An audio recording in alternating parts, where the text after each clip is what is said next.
Parece que Deus deixou o pecado anteriormente impune, mas agora a gente sabe de onde veio o perdão para Davi, do Cristo crucificado, cujo sangue foi derramado. É dele que vem o perdão. Deus demonstra através da cruz de Cristo. Por que é que ele foi paciente antes e não destruiu a humanidade? Porque ele iria mandar o seu filho levar o pecado da humanidade na cruz. Então não está sendo injusto, não fez corpo mole, vista grossa ou cega. Deus castigou o pecado como ele deveria ser castigado. Queridos, vamos abrir a palavra de Deus no capítulo 3 de Romanos. E nós vamos falar a respeito da justiça de Deus, ou a justificação pela fé em Cristo Jesus. A grande questão que todas as religiões encaram e elas se propõem a resolver é como é que a pessoa pode ser justa diante de Deus ou da divindade, qualquer que seja a divindade da religião abraçada. Durante os meus estudos em Westminster, aqui nos Estados Unidos, eu uma vez fui fazer um trabalho na biblioteca e me deparei com um livro dessa grossura. Era uma enciclopédia das religiões mundiais. E lá havia uma relação interminável de religiões que existem no mundo. E são muitas. Era um livro dessa grossura, descrevendo todo tipo de religião. E eu pensei, se nós formos examinar e comparar as religiões em um item somente, que é exatamente esse, como a pessoa pode ser justa diante de Deus, como é que ela pode ser aceita diante de Deus, no final só vai ter duas religiões. No total só teremos duas. Primeira é aquela religião, ou aquelas religiões, onde o homem merece ser justo diante de Deus, onde ele trabalha para ser aceito por Deus, onde ele adquire méritos através de bondade, caridade, práticas religiosas. Em outras palavras, o movimento é de baixo para cima. O homem vai ao encontro de Deus através de sua justiça, através do que ele faz. A outra religião é o contrário, o movimento é de cima para baixo.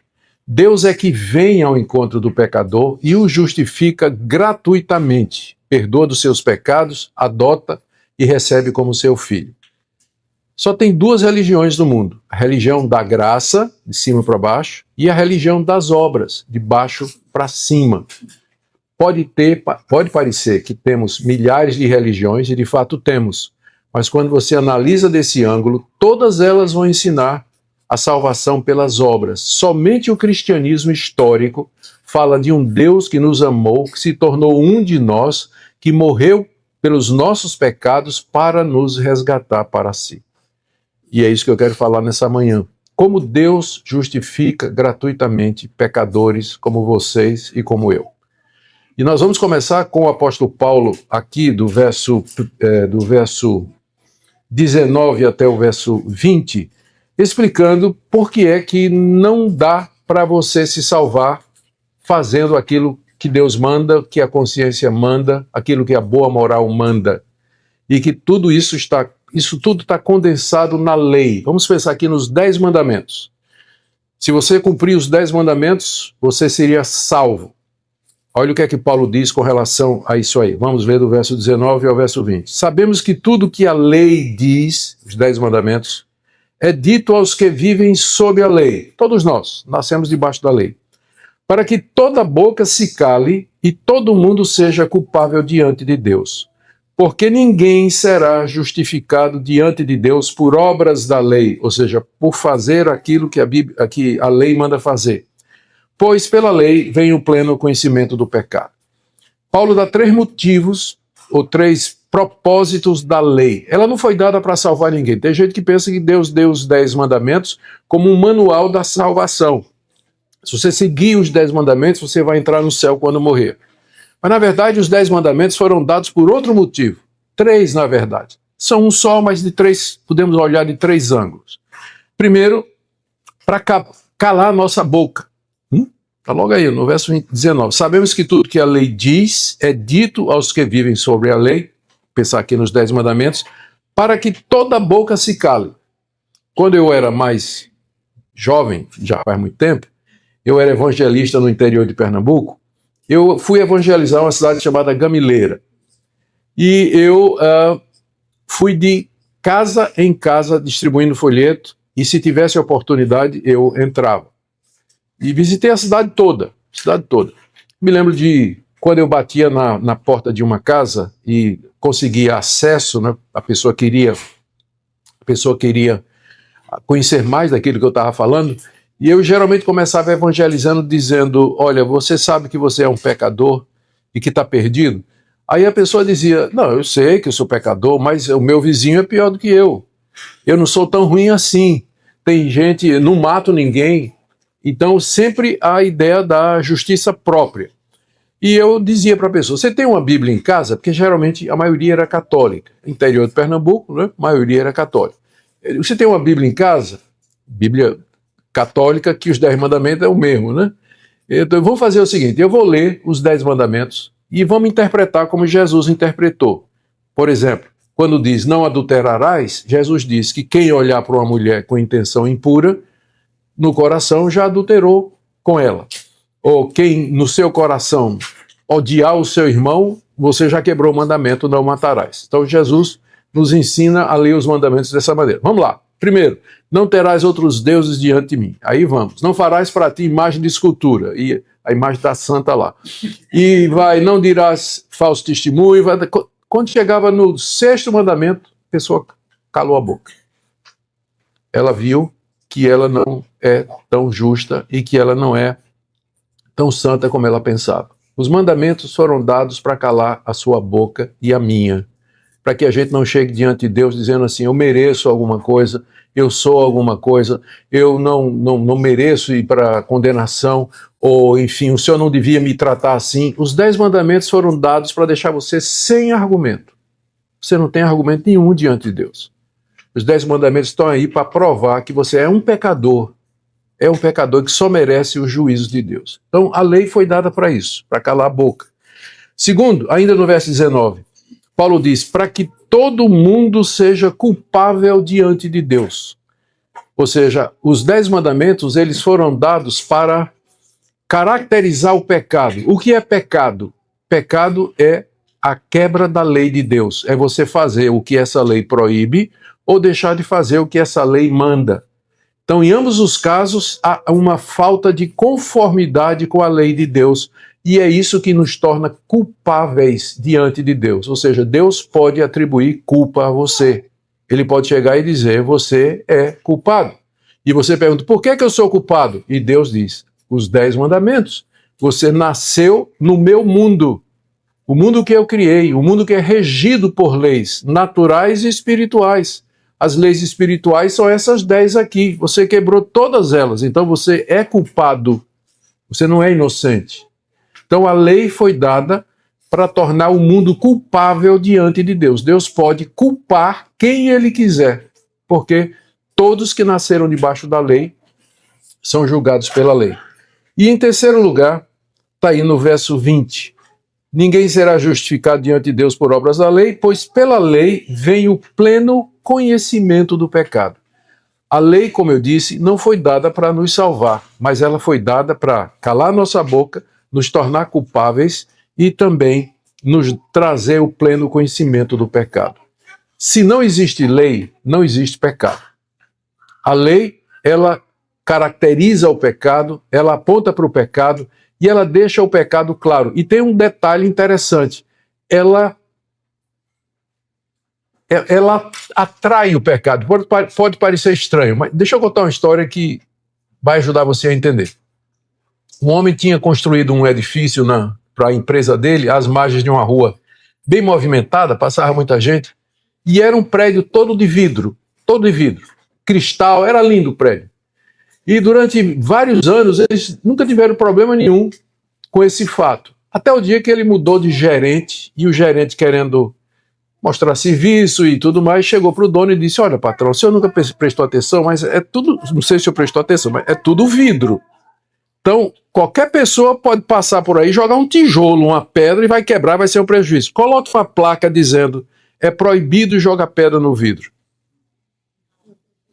E então o homem consentiu, uma placa foi feita, colocada, é proibido jogar pedra no vidro, e vocês sabem o que é que aconteceu no dia seguinte, né?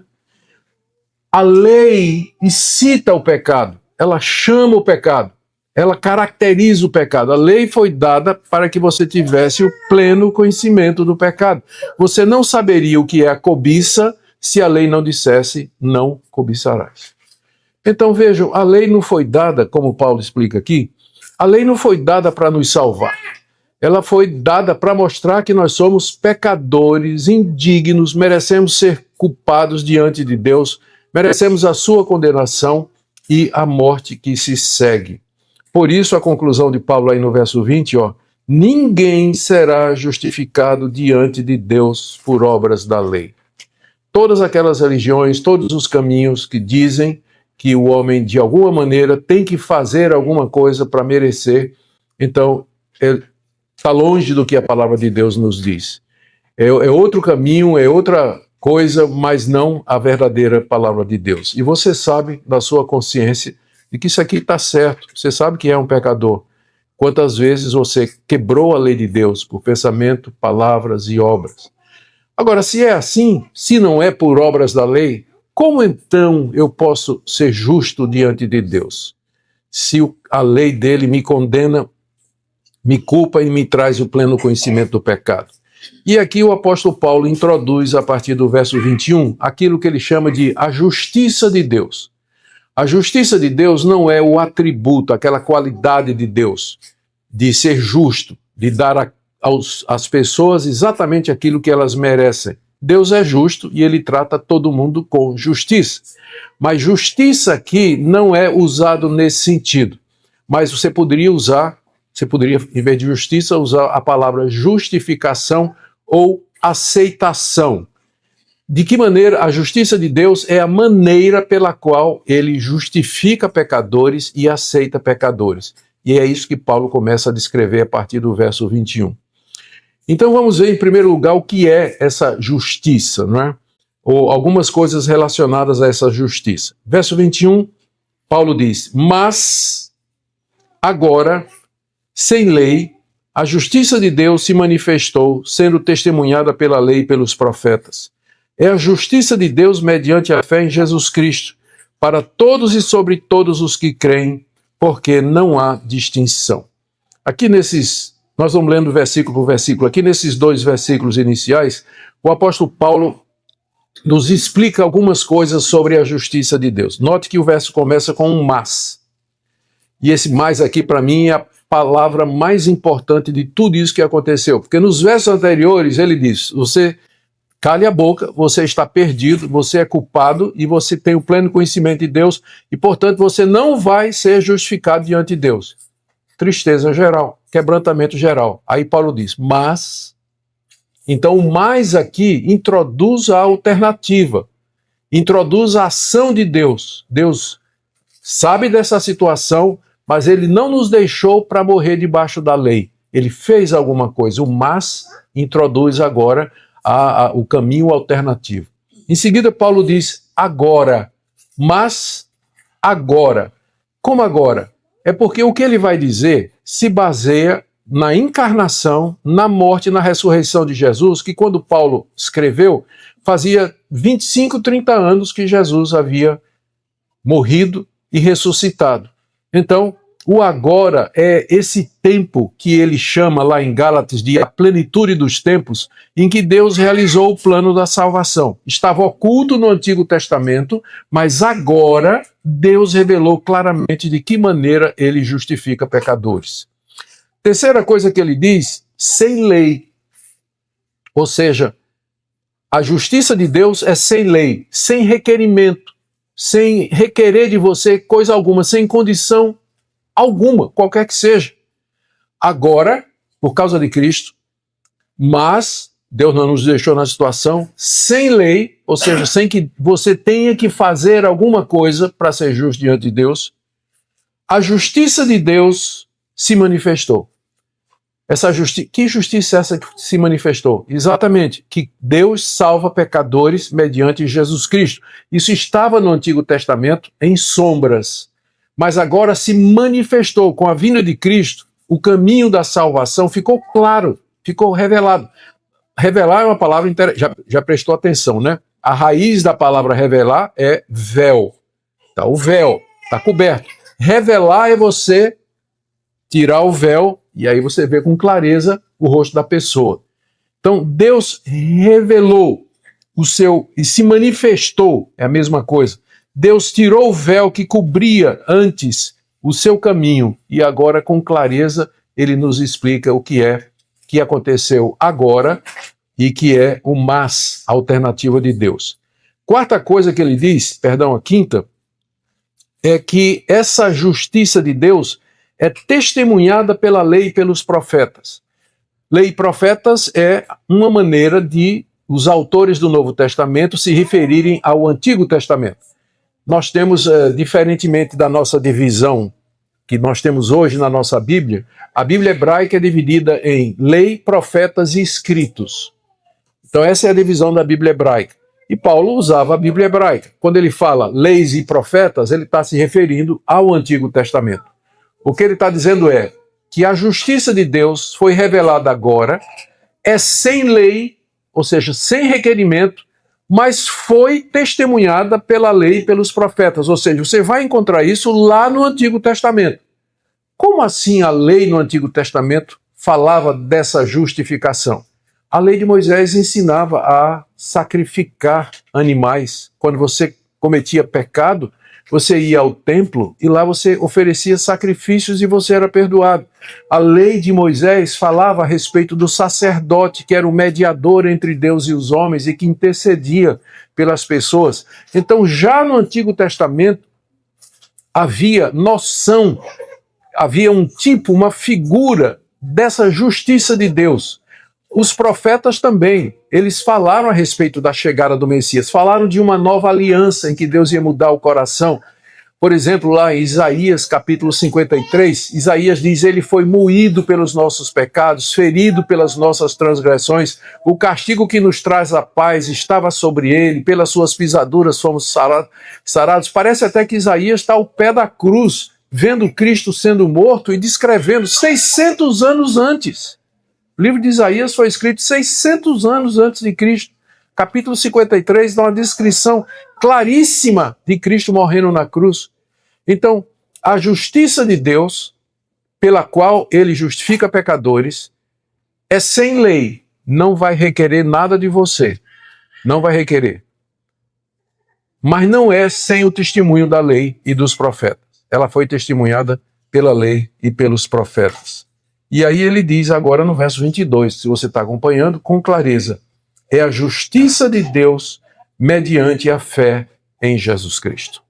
É assim que Deus justifica pecadores, mediante a fé, não por obras, mas mediante a fé na pessoa de Cristo Jesus. É assim que você pode ser justificado diante de Deus, não por obras, mas por fé. Por quê? A quem essa justiça é dada? Está aí na sequência. É a justiça de Deus mediante a fé em Jesus Cristo para todos e sobre todos os que creem. Quando Paulo escreveu isso aqui, o mundo era dividido em duas categorias, os judeus e os gentios. Os judeus achavam que a salvação era somente para eles.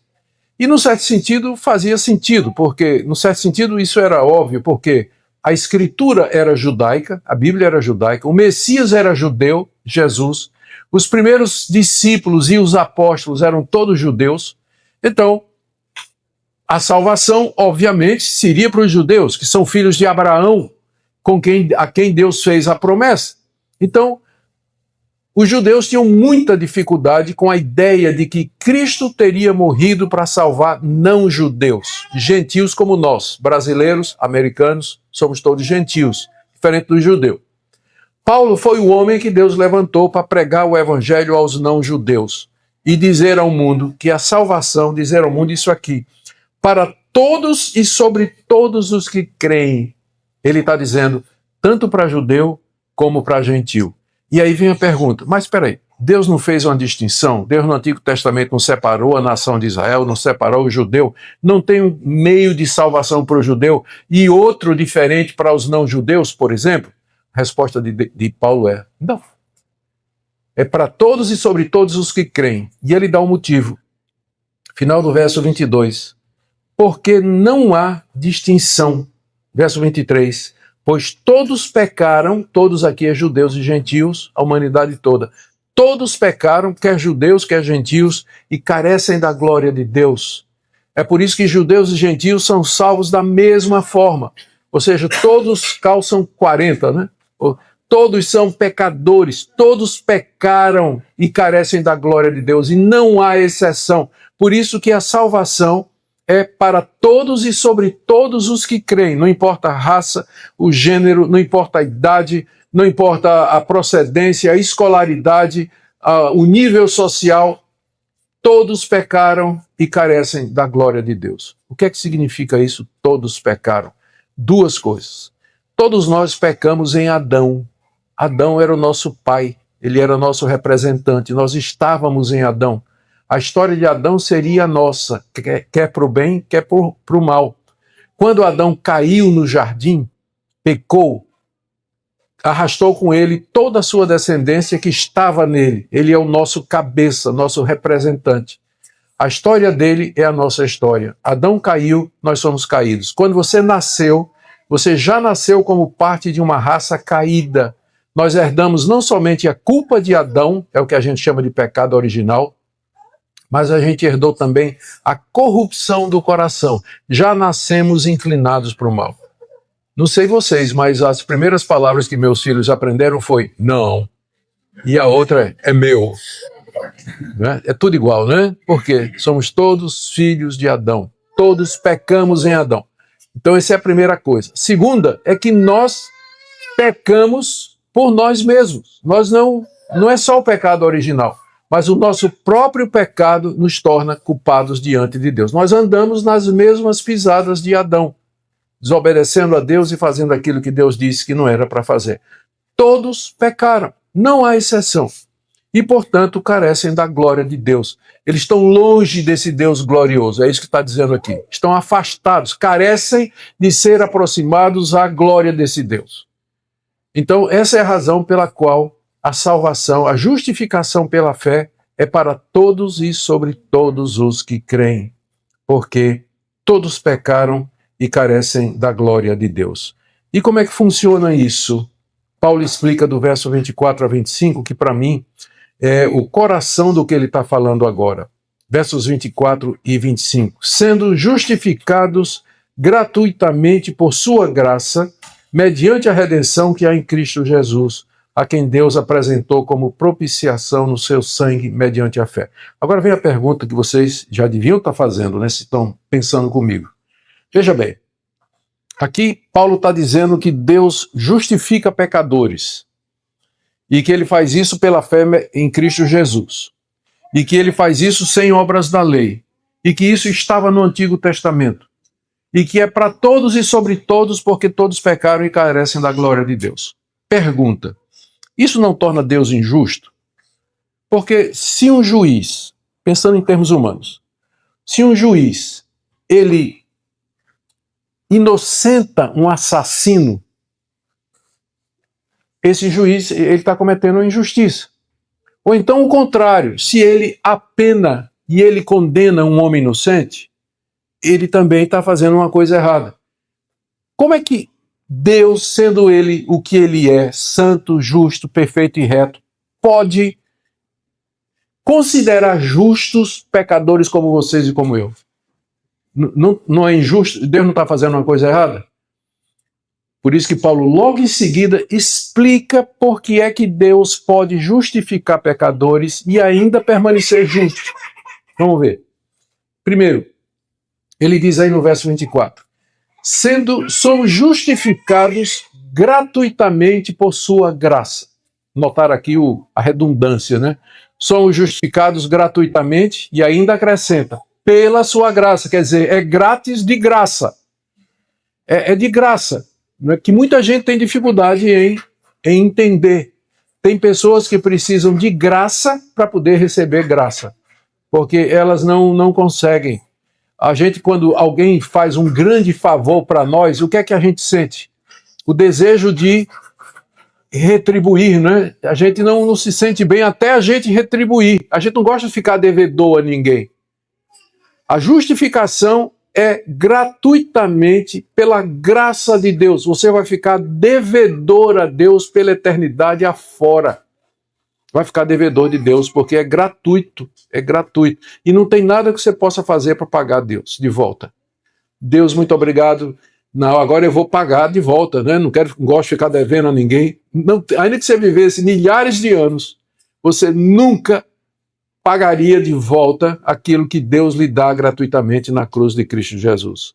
Somos justificados gratuitamente pela sua graça. Agora vem. Mediante a redenção que há em Cristo Jesus. E eu quero continuar rápido para o verso 25, que aí fica mais claro. A quem Deus apresentou como propiciação no seu sangue mediante a fé. Aqui está a chave, a base pela qual Deus pode justificar pecadores e não ser injusto. Ele fala aqui que o próprio Deus, ele apresentou seu Filho Jesus, o sangue do seu Filho Jesus, como propiciação. Essa palavra propiciação, ela vem lá do Antigo Testamento. Vocês recordam que quando Deus mandou Moisés fazer o tabernáculo, ele mandou que Moisés fizesse uma arca de madeira de acácia, toda coberta de ouro, onde ficariam as tábuas da lei. As 2 tábuas com os 10 mandamentos. E ele mandou depois fazer uma tampa de ouro, onde tinha 2 querubins, com as asas apontando um para o outro, que se tocavam no meio. E aquela tampa era colocada em cima da arca e colocada dentro do santuário, no lugar mais íntimo, chamado Santo dos Santos, separado por um véu, onde só o sumo sacerdote podia entrar uma vez por ano para oferecer sacrifício pela nação de Israel. Quando isso acontecia, e o nome do dia era Yom Kippur, até hoje eles celebram isso, os judeus, no Yom Kippur, dia da expiação, o sacerdote matava um animal, entrava no Santo dos Santos, e ele aspergia a tampa, que era chamada de propiciatório, porque era ali, naquele sangue, que Deus se propiciava. Propiciar significa você dar uma satisfação. Dar uma satisfação a alguém mediante um preço. Deus se propiciava, aquele sangue Deus aceitava como pagamento pela culpa do pecado de Israel. Por isso o nome daquela tampa é propiciatório, que era o local onde Deus aceitava o sangue em troca da vida dos israelitas. Paulo está usando exatamente a mesma palavra. Quando a palavra propiciatório em hebraico, ela é kaforet, que foi traduzido como hilasterion durante a tradução da Bíblia do hebraico para o grego, na versão chamada Septuaginta. Traduziram como sendo hilasterion. E adivinha qual é a palavra que Paulo diz aqui? Deus propôs Cristo como propiciação. Hilasterion. Ou seja, aquela tampa era uma figura do trabalho propiciatório de Cristo. Era um tipo, era uma sombra de que um dia Deus derramaria sangue pelo qual ele haveria de se propiciar para com pecadores. Aqui está a base pela qual Deus pode perdoar pecados e não ser injusto, porque existe propiciação feita no sangue de Jesus. Que é o que Paulo vai dizer em seguida, metade do verso 25 até o verso 26, ele vai dizer o propósito de Deus. Por que é que Deus fez isso? Por que é que ele mandou seu filho derramar sangue por pecadores? Deus fez isso, acompanhe comigo aí no final do verso 25, Deus fez isso para manifestar a sua justiça, por ter ele, na sua tolerância, deixado impunes os pecados anteriormente cometidos, tendo em vista a manifestação da sua justiça no tempo presente. Olha aqui o final do verso 26. A fim de que o próprio Deus seja justo e justificador daquele que tem fé em Jesus. Ele é justo e justificador daquele que tem fé em Jesus por conta do sacrifício de Cristo. Então o pecado não saiu de graça, não.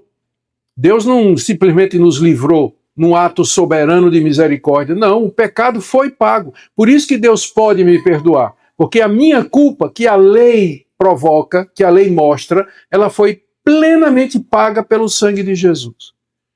E é por isso que eu posso ser recebido por Deus, posso ser justificado. Qualquer pessoa, pecador, pior que seja, impenitente, arrependido, ele é perdoado completamente com base na propiciação que há no sangue de Jesus. Deus fez isso, diz aí o verso 25, por ter ele na sua tolerância para manifestar sua justiça, porque ele na sua tolerância deixou impunes os pecados anteriormente cometidos. O que é que isso quer dizer? Desde que Adão pecou, a humanidade não parou de pecar. E fizeram coisas terríveis a ponto de Deus uma vez destruir o mundo com água. A geração de Noé. E destruir Sodoma e Gomorra com fogo. A humanidade vem pecando, mas Deus não chegou e disse assim: basta, pecadores, eu não aguento mais vocês vão todos ser condenados agora para o inferno. Deus não fez isso. Deus não desistiu. Ele tinha um propósito eterno. E ele esperou o tempo certo. Ele deixou os pecados anteriormente cometidos impunes, no sentido não de que ele não castigou esses pecados, mas que ele não deixou que esses pecados fossem a razão dele dizer assim: eu não vou salvar pessoas, eu não vou apresentar uma redenção. E aí pessoas poderiam falar, mas e as pessoas que vieram, e as pessoas que cometeram todos aqueles pecados no Antigo Testamento, como Davi, por exemplo, Davi que cometeu aquele adultério e assassinato e tudo mais. Parece que Deus deixou o pecado anteriormente impune, mas agora a gente sabe de onde veio o perdão para Davi, do Cristo crucificado, cujo sangue foi derramado. É dele que vem o perdão. Deus demonstra através da cruz de Cristo. Por que é que ele foi paciente antes e não destruiu a humanidade? Porque ele iria mandar o seu filho levar o pecado da humanidade na cruz. Então não está sendo injusto, não fez corpo mole, vista grossa ou cega. Deus castigou o pecado como ele deveria ser castigado. Quais são as conclusões de Paulo? O que é que Paulo quer ensinar aqui? Ele quer ensinar exatamente isso, que não há como você se justificar pelas suas obras, pelos seus feitos, mas Deus, agora, em Cristo, ele revela o caminho da justiça, que é o sangue de Cristo como propiciação. Cristo é a propiciação pelos nossos pecados, como no Antigo Testamento o sangue de animais sobre a arca também era. Consequências disso, quando a gente pensa nisso, algumas consequências aparecem aqui. Eu quero ler do verso 27 até o 31. São 4 ou 5 consequências do pensamento de Paulo. Ele termina dizendo no verso 27: onde fica então o orgulho? Foi totalmente excluído. Por meio de que lei? A lei das obras? Não, pelo contrário, por meio da lei da fé. Onde é que fica? Nesse esquema de salvação gratuita mediante a propiciação oferecida pelo sangue de Cristo, onde é que fica o orgulho do pecador? Porque presta atenção, se a salvação fosse por obras, quando você chegasse no céu, você ia dizer assim: eu estou aqui porque mereço. Eu estou aqui porque eu cumpri a lei de Deus. Estou aqui porque eu fui religioso, porque eu fui um bom marido, porque eu fui honesto, nunca matei ninguém. Eu estou aqui porque eu cumpri os meus deveres na igreja, dei a minha contribuição, fiz campanha, fiz propósito, dei meu dízimo. Você nunca vai poder dizer isso. O orgulho é excluído. Se a religião é por obras, o homem tinha razão de se orgulhar. Não é verdade? Porque ele ia para o céu porque merecia. Ele fez alguma coisa para a sua salvação. Mas na salvação bíblica, ele não faz nada. Ele é agraciado gratuitamente, pela graça de Deus, grátis. Se é que eu posso dizer dessa forma. Não tem lugar para o orgulho. Portanto, um cristão orgulhoso é um oxímoro. É uma contradição em termos. Ou você é cristão, ou você é orgulhoso, mas não pode ser as duas coisas. Quando você encontrar alguém cheio de si, cheio de justiça própria, que julga os outros, condena os outros, está aí alguém que não conheceu ainda a graça de Deus. Porque se conhecesse, ele saberia que não é assim que funciona no reino de Deus. Não é assim. O orgulho está excluído. Para que você creia, para que você se torne receptáculo, receptor dessa graça de Deus, é preciso humildade. É preciso que você reconheça seus pecados, reconheça que sua justiça não vale nada diante de Deus, reconheça que Cristo na cruz ofereceu um sacrifício perfeito por você, receba pela graça, mediante a fé, isso que está sendo instruído, isso que está sendo ensinado, e você vai experimentar a graça de Deus e o perdão dos seus pecados. Mas, caso contrário, o orgulho vai tomar conta do seu coração e você vai pensar que é melhor do que os outros e que Deus vai tratar você diferente. Ele não vai, não tem exceção, todos pecaram, carecem da glória de Deus. Primeira conclusão é essa, não tem lugar para o orgulho. Segunda, no verso 28, concluímos, pois, né? É uma conclusão, então, concluímos, pois, que o ser humano é justificado pela fé, independentemente das obras da lei. É a conclusão de tudo que foi dito aqui. O homem, o ser humano, ele é justificado pela fé em Cristo e não pelas obras da lei. A maneira pela qual Deus justifica você é mediante a fé em Cristo Jesus. Aí alguém vai dizer, mas ter fé não é obra? Não é alguma coisa que eu faço? O Senhor está dizendo que eu não tenho motivo de me orgulhar. Eu não posso dizer assim que eu escolhi a Cristo, eu escolhi a Deus. Veja, é mais ou menos assim. No pensamento das obras, Deus preparou tudo. Pensa numa máquina chamada salvação. Tá? Deus fez uma máquina chamada salvação. Ela está pronta, ela salva qualquer pessoa, mas tem um botão vermelho onde está escrito play. Você tem que chegar lá e play. Aí a máquina todo o sistema vai operar e vai salvar você. Tem muita gente que pensa que é assim. Cristo veio, morreu na cruz para dar chance, para dar oportunidade. A salvação está pronta, mas o pecador tem que fazer alguma coisa. Ele tem que ir lá e tocar na tecla play. Senão não vai ser salvo, senão não vai funcionar. Né? Ele tem que usar o livre-arbítrio dele e escolher fazer isso. O outro sistema, esse que eu acabei de dizer aqui, Deus fez a máquina está toda preparada, Cristo morreu, a tecla vermelha redonda está lá escrito play, só que você não consegue tocar na tecla play, porque você é um pecador, indigno de Deus, o pecado não deixa. E aí o que é que Deus faz? Deus pega a sua mão e play. E aí funciona. Então, até a sua fé é dom de Deus. Até sua fé é dom de Deus. Nada, a gente não entra nesse sistema com nada a não ser com nossa culpa. Tudo mais é gracioso, como está dito aqui. Concluímos que o ser humano é justificado pela fé, independentemente das obras da lei. Terceira conclusão. Verso 29. Seria Deus apenas dos judeus? Ou seja, isso que eu estou falando, diz o apóstolo Paulo, é somente para os judeus? Será que Deus não é Deus também dos gentios? Deus dos brasileiros e dos americanos, hispanos? Sim, também dos gentios. Visto que Deus é um só, o qual justificará o circunciso, circunciso é outra palavra para judeu, a partir da fé, e o incircunciso, que é o não-judeu, por meio da fé.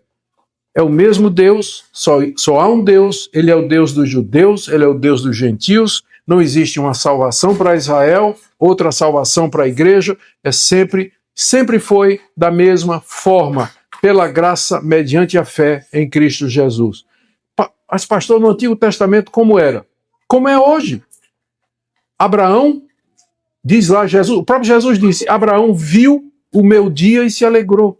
Os sacrifícios que eram feitos, já falei de Isaías, todo crente verdadeiro dentro da nação de Israel foi salvo pela fé no Messias que haveria de vir. É igual a nós, não perceberam? Nós somos salvos pela fé no Messias que veio. Tanto os judeus como nós não vimos a Cristo, não vimos a cruz. Não conhecemos a Cristo, não tocamos nele, não andamos com ele.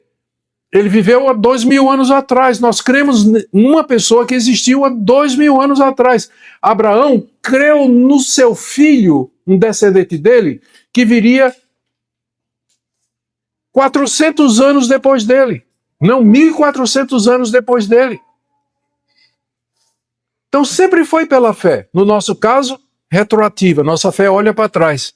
No caso de Abraão, caso de Davi, de Daniel, a fé olhava para frente, para o Messias que haveria de chegar, mas sempre foi pela fé. Não tem diferença. Sempre foi pela graça, nunca pelas obras. E por último, verso 31. Anulamos então a lei por meio da fé? Paulo, o que você está dizendo então? A lei fica anulada. Não serve para nada? Resposta de Paulo, de modo nenhum, pelo contrário, confirmamos a lei.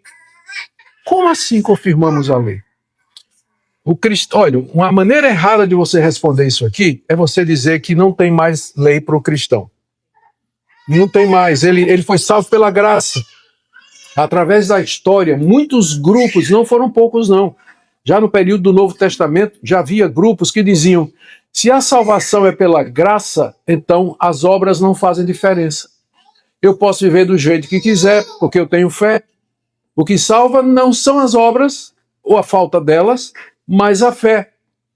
Teve muitos grupos que disseram isso. São chamados de grupos antinomistas, ou seja, contra a lei.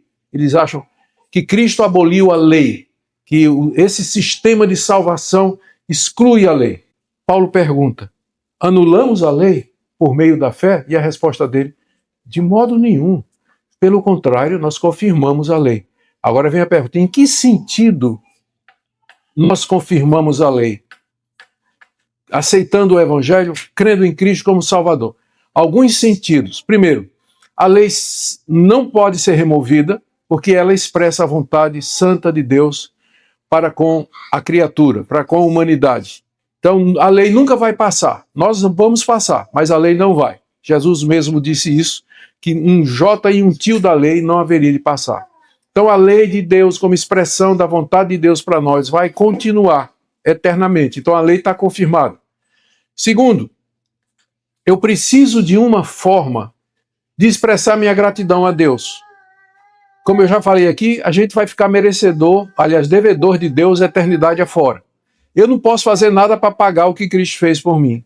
Mas eu posso perguntar a Deus de que maneira eu posso agradá-lo. Lutero, ele tem uma explicação, eu acho a melhor de todas. Ele diz assim que a lei nos leva a Cristo para a justificação. Eu já falei sobre isso. A lei mostra que a gente é pecador e que a gente precisa ser justificado.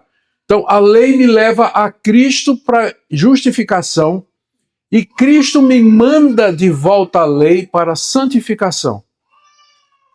A lei diz, você é um pecador, você precisa de alguém que salve. A salvação não é intra nós, é extra nós. Está fora, não está dentro de nós, mas está fora de nós.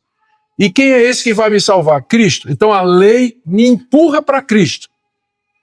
Eu chego a Cristo e digo, eu sou um pecador, eu vi pela lei que eu sou um pecador, quero perdão, quero justificação. Cristo me recebe e me perdoa. E eu, agradecido, eu digo a Cristo, o que é que eu posso fazer para manifestar a minha gratidão?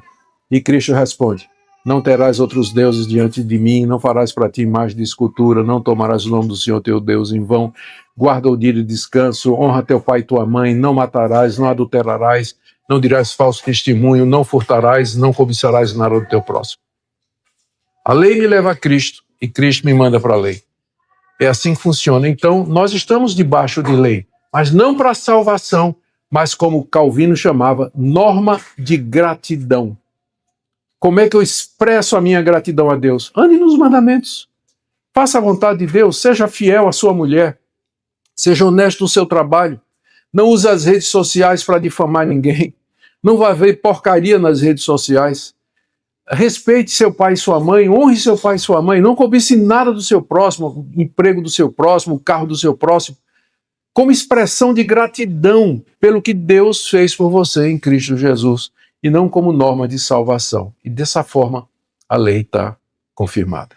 Amém? Amém? Nosso Deus, bendito seja o teu nome, por esse plano perfeito, sábio, que somente o Senhor poderia ter imaginado.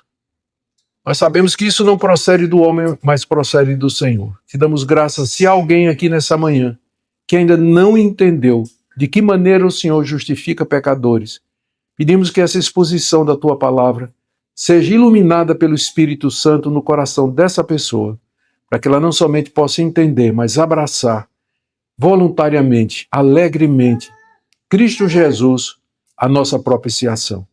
É em nome dele que nós oramos. Amém.